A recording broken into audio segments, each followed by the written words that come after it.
Buenos días, amigos y amigas. Espero y deseo con todo mi corazón que estéis lo mejor posible, ¿verdad? Cada uno de vosotros.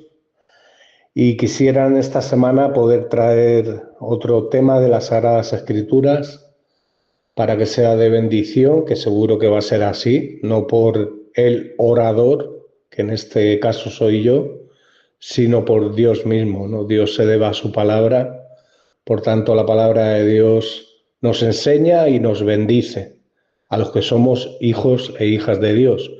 Y a los que no son hijos e hijas de Dios, pues les enseña, les bendice también en cierta manera, ¿verdad? Pero les acusa. Porque no hay ningún ser humano a lo largo de la historia, no ha habido, no hay ni habrá ningún ser humano que se pueda justificar delante de Dios por medio de sus obras. Porque no llegamos, aún los que hemos nacido de nuevo por la fe en Cristo, no llegamos. Queremos llegar, estamos en un proceso de santificación, es decir, de apartarnos de nuestros deseos pecaminosos para agradar a Dios, para obedecer la palabra de Dios, pero somos hallados faltos. Por tanto, nadie se puede justificar delante de Dios, ¿verdad? Por medio de la obediencia, porque la naturaleza humana tiende a la desobediencia. Es verdad que el ser humano tiene cierto libre albedrío para tomar decisiones, pero está condicionada, ese libre albedrío está condicionado a nuestra naturaleza caída. Por tanto, la naturaleza caída, la herencia adámica caída, siempre tiende a desobedecer a Dios. Ahora bien, quisiera hablar un poco de la justicia de Dios, ¿no? Y quisiera hablar no solamente de la justicia de Dios, que la entendemos por medio de la ley de Dios, por medio de la palabra de Dios, de los mandamientos, de los decretos de Dios, ¿verdad?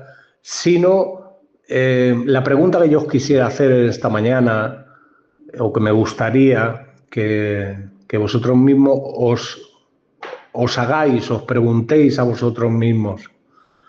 Si la ley dada por Dios nos lleva a la justicia de Dios inevitablemente, y esa justicia, dice Pablo, por ejemplo, a los Romanos, capítulo 3, versículo 19, dice, pero sabemos que todo lo que la ley dice, lo dice a los que están bajo la ley, para que toda boca se cierre y todo el mundo quede bajo el juicio de Dios. Ahora, dice, ya que por las obras de la ley ningún ser humano será justificado delante de él, porque por medio de la ley es el conocimiento del pecado. Entonces, cuando dice que toda boca se cierre y todo el mundo quede bajo el juicio de Dios, ese juicio de Dios, ¿a dónde nos lleva? Bueno, si leemos el capítulo 1 de Romanos, cuando Pablo está hablando sobre la culpabilidad del hombre, dice el versículo 18, porque la ira de Dios se revela desde el cielo contra toda impiedad e injusticia de los hombres que detienen con injusticia la verdad. Por tanto, esa justicia de Dios nos lleva ¿a dónde? Nos lleva a la ira de Dios. Es una ira santa y justa, porque es una ira de Dios perfecta, es una ira de Dios inerrante, es una ira de Dios santa, como os he dicho antes y como nos enseña la palabra de Dios. No es una ira de Dios basada en emociones, sino es una ira de Dios basada en nuestras transgresiones, en nuestra desobediencia a Dios. El profeta Jeremías, cuando escribe Lamentaciones, hay un versículo que dice que por la misericordia de Dios no hemos sido destruidos, porque nunca decayeron sus misericordias. Y luego dice el siguiente versículo, grande es tu fidelidad, nuevas son cada mañana, ¿no? Entonces entendemos, o deberíamos entender, de que ningún ser humano es merecedor de la misericordia de Dios. Pero la misericordia de Dios sí que es, digamos, eterna. ¿Qué quiere decir eterna? Quiere decir que mientras el ser humano viva, exista en este mundo, habrá una misericordia de Dios, siempre y cuando Cristo no haya vuelto por segunda vez, porque déjame decirte, oyente, que cuando Cristo vuelva por segunda vez, ya se desatarán los juicios de Dios.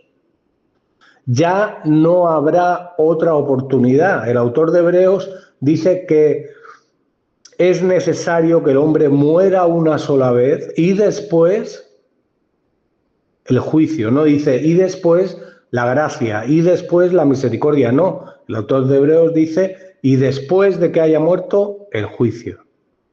Por tanto, una vez muramos o una vez Jesucristo venga por segunda vez a esta tierra a llevarse a su iglesia y ejecutar el juicio de Dios, ya no habrá oportunidad ya de ser redimido, de ser comprado por Cristo. Hay oportunidad mientras tú vivas y mientras Cristo no haya venido. Por tanto, esto nos tiene que hacer reflexionar sobre cómo estamos andando, sobre cuál es nuestro estilo de vida, ¿no? Ahora, yo quisiera haceros una pregunta. ¿Cuál sería la expresión máxima de la justicia de Dios? ¿Cuál sería, por así decir, imaginaros que una mujer, un hombre que le gusta hacer trabajos de hostelería, en temas de pasteles, hace un pastel excepcional, ¿no? Y todo pastel excepcional que se hacen, por ejemplo, para bodas, para cumpleaños, para bautizos, para celebración de algo o de alguien, siempre se le pone, digamos, un toque final, ¿no? Es decir, la guinda del pastel, ¿no? La culminación del pastel, el toque que hace completo ese pastel, ¿no? Pues en el tema de la justicia de Dios, ¿cuál sería? ¿Cuál sería esa culminación final de la justicia de Dios? ¿Cuál va a ser? ¿O cuál es? Si es que hay una culminación final, ¿no? Para algunos esa culminación final será la condenación, pero para otros esa culminación final puede ser salvación. ¿Qué dice la palabra de Dios al respecto, ¿no? En cuanto a la expresión máxima de esa justicia de Dios que en cierto modo nos deja sin esperanza a ningún ser humano. Bueno, según dice Pablo en el capítulo 3, versículos siguientes al que hemos leído, ¿verdad? Versículo siguiente al 3:20, dice así, dice, pero ahora, aparte de la ley, se ha manifestado la justicia de Dios. Cuando dice pero ahora, aparte de la ley, no quiere decir pero ahora yo quito la ley, ¿verdad? Y manifiesto la justicia de Dios. No, no. Quiere decir pero ahora, además de la ley, se ha manifestado la justicia de Dios testificada por la ley y por los profetas. Es decir, la ley de Dios siempre, dentro de la ley de Dios que nos lleva a la justicia y por tanto de Dios y nos lleva a la ira santa de Dios y a quedar bajo ese juicio de condenación, dice que la ley se ha manifestado, ha sido testificada por la ley y por los profetas. Y esa justicia de Dios, dice la justicia de Dios por medio de la fe en Cristo. Por tanto, fíjate que el mismo Dios todopoderoso, creador de todo el universo, de todo lo visible e invisible, ese mismo Dios trino, ¿verdad? Dios en tres personas complementadas y unidas de una forma perfecta que componen un solo Dios y un solo creador, para que no caigamos en idolatrías, ¿verdad? Que es uno de los pecados que Dios más abomina. Esa justicia de Dios se ha manifestado, la justicia de Dios, por medio de la fe en Jesucristo. Por tanto, Jesucristo sería la expresión máxima de la ira de Dios. Sería y será, porque todo juicio de Dios lo dará un día al Hijo para que ejecute sentencia. Por tanto, el Hijo no solamente es la expresión máxima de la ira de Dios, sino que también es la expresión máxima de la misericordia de Dios. Y esto parece un oxímoron, ¿no? Parece contradictorio, parece que son dos cosas diferentes, pero no. Son dos cosas que se complementan. Son dos cosas que van en una misma dirección. Tanto la justicia de Dios, que se culmina y se expresa completamente por medio de la fe en Cristo, como también la misericordia de Dios. Entonces, dentro de la justicia de Dios, dentro de la ira de Dios, hay misericordia y hay esperanza en la persona de Cristo. Vuelvo a leer, vamos a ir de nuevo, ¿eh? Fijaos, Romanos 1, 21 en adelante dice, pero ahora aparte de la ley quiere decir, además de la ley, se ha manifestado la justicia de Dios, aparte de la ley que nos lleva a estar bajo la condenación, que nos lleva a estar bajo la ira de Dios, se ha manifestado la justicia de Dios ya testificada por la misma ley y por los profetas, la justicia de Dios por medio de la fe en Jesucristo para todos los que creen en Él. Porque no hay diferencia, versículo 23, por cuanto todos pecaron y están destituidos de la gloria de Dios. Y esto nos debería hacer, bueno, tener sensatez, hermano. No te creas que tú eres mejor que nadie, no te creas que tú eres especial, que tú eras alguien diferente a los demás seres humanos porque pecaban menos o porque tenías un sentido de la moral más elevado. No, tú estabas destituido, yo estaba destituido igual que los demás.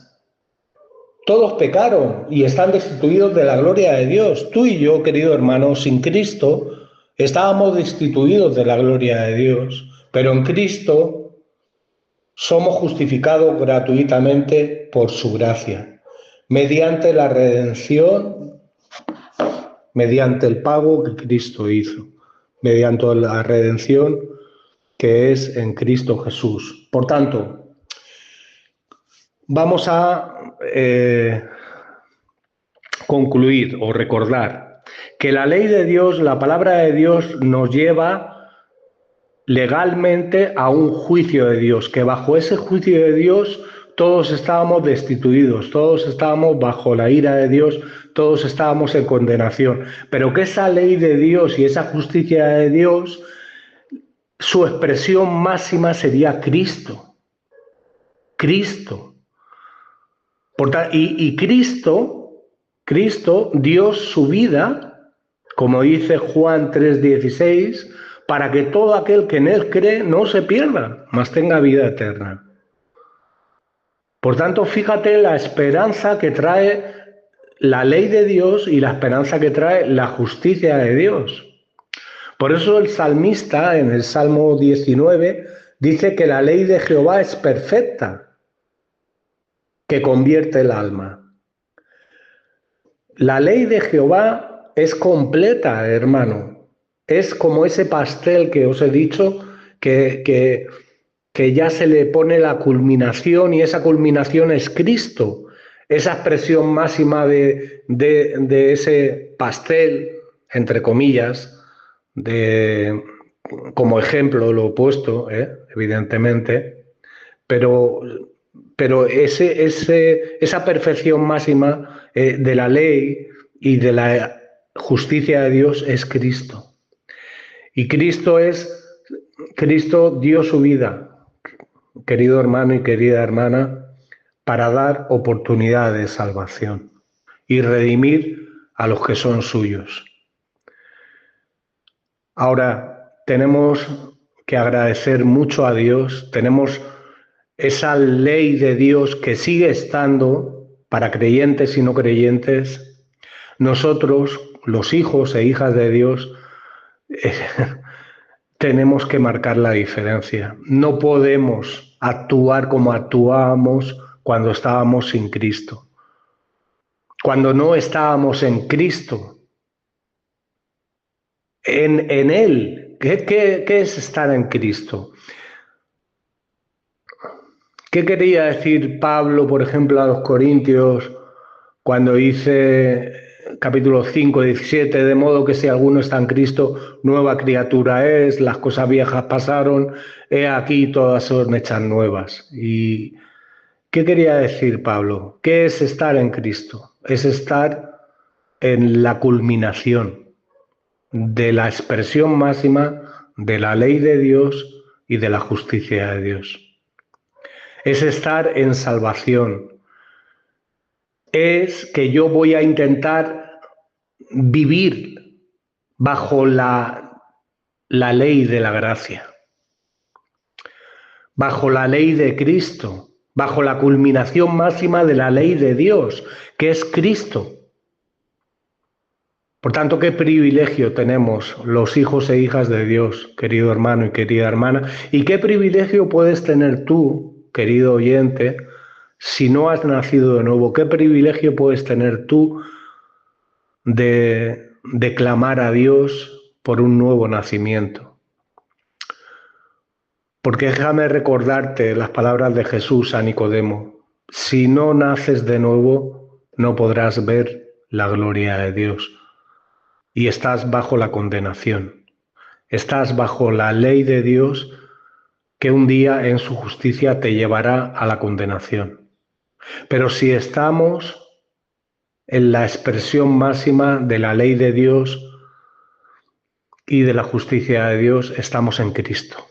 Porque, como hemos leído, ahora, aparte de la ley, se ha manifestado la justicia de Dios, testificada por la ley y por los profetas, la justicia de Dios por medio de la fe en Jesucristo.